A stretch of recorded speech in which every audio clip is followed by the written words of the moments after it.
A gente veio até a agência iThink para conversar com o CEO dela, Marcelo Tripoli. Ele é responsável por construir as bases do marketing digital aqui no Brasil. E olha só que recepção, galera. O logo do Reclame ali, dizendo bem-vindo. E isso acontece com todos os clientes que vêm até a agência. Então vamos lá conversar com Marcelo Tripoli.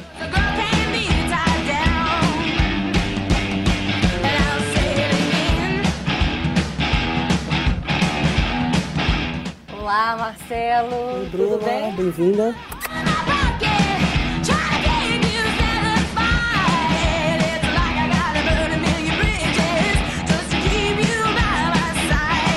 Agora, o legal aqui da iThink que vocês pensam, claro, baseado na internet, só que vocês usam as mídias tradicionais para reverberar isso. Quer dizer, o oposto do caminho que todo mundo faz, né? Conta um pouquinho esse caminho que vocês utilizam.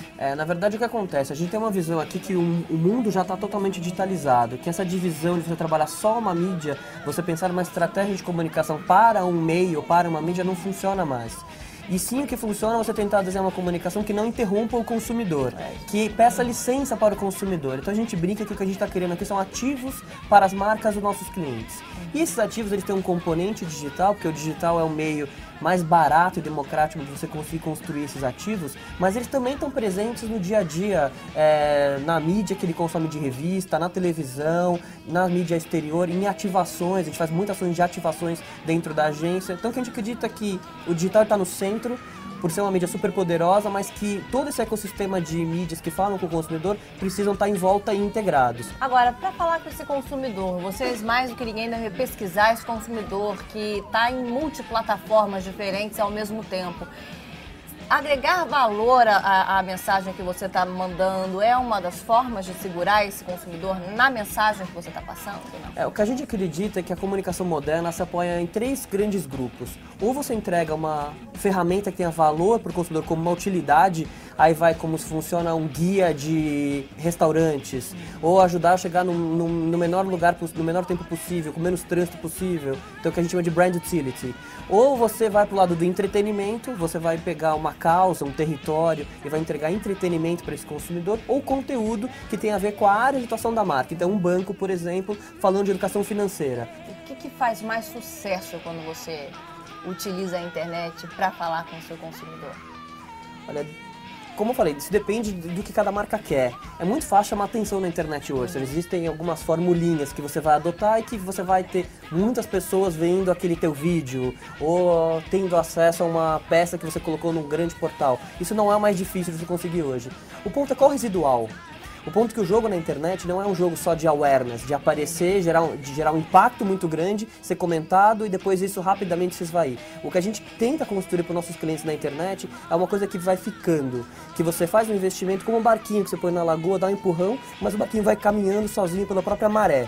Para fazer isso, tem que ter consistência. A gente não pode deixar de falar das mídias sociais, bombando, né? É a bola da vez. É a bola da vez. Como que a marca pode tirar proveito dessas mídias sociais? As marcas, como que elas entram nisso? As marcas têm que tomar uma decisão muito séria, que é se elas querem dialogar ou não com o consumidor. Não adianta as marcas acharem que mídias sociais é uma extensão de um plano de mídia ou um plano de marketing, que é mais uma linha ali na estratégia. Eu brinco que mídias sociais é um pacto que o presidente da empresa tem que fazer, e não o diretor de marketing. Porque isso vai afetar todo o processo dentro da empresa, de como que ele reage ao consumidor, qual o nível de transparência que essa empresa tem. Ou seja, mídias sociais é um processo longo, não é uma coisa de curto prazo. É fácil você fazer uma coisa que vira trend topics no Twitter semana que vem e ao mesmo tempo na semana seguinte você não é mais nem lembrado. Um trabalho consistente de algumas empresas que estão feitas nos Estados Unidos, como Comcast, como Dell, são trabalhos que mudaram a estrutura e processos dentro da empresa. Os clientes já estão cientes disso? A propaganda brasileira já está trabalhando com a internet com o devido valor que ela merece ter dentro do plano de mídia? Depende, você tem anunciantes que estão em estágio mais avançado, você tem setores como o setor financeiro, a área de telecom, as montadoras que estão fazendo um excelente trabalho, mas você tem setores ainda que estão muito defasados. No geral, se considerando os dados oficiais do mercado, o Intermeio, os dados do IAB, existe um gap, a gente acredita que existe um gap ainda entre o tamanho do bolo publicitário no Brasil para digital e o número de pessoas que estão conectadas. E é por isso que esse mercado só cresce numa progressão geométrica, cresce a 2 dígitos ano a ano, as agências aumentam de tamanho, porque existe esse gap. Enquanto esse gap existir, esse mercado vai crescer mais rápido e mais veloz do que toda a indústria de comunicação. E a indústria da comunicação, a propaganda brasileira está preparada para lidar com o crescimento da internet, ou seja, pensar digital?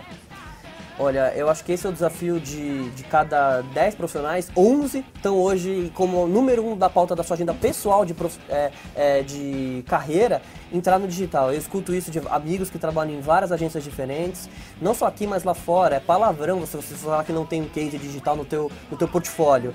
Então, o digital efetivamente é uma preocupação. Uns estão conseguindo fazer esse caminho mais rápido, outros estão conseguindo fazer um caminho mais lento. Vamos falar do iPad, essa revolução que ele vai trazer para o mercado. Ele já está trazendo como é que é o iPad para o mercado, o cenário mundial, e aí eu queria também que você citasse o cenário brasileiro. Qual o impacto que esse novo produto traz?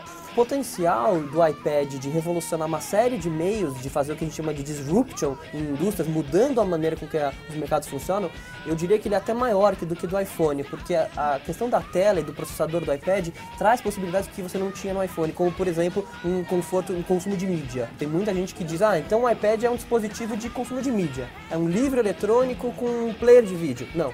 É muito mais do que isso. Ele tem condições de virar uma febre no Brasil, assim como nos Estados Unidos, ou você acha que o preço ainda vai torná-lo um pouco inacessível? Como o iPhone, né, no Brasil, é um produto de nicho, né? Se você considerar o número de iPhones que existem no Brasil, comparado com o número de celulares no Brasil, é muito pequeno. Então, o iPad no Brasil, eu acho que ele vai ter um alcance como o iPhone teve. Obrigada, Imagina, viu? Obrigado você pela visita. No próximo bloco, a gente continua aqui com você, com mais Reclame.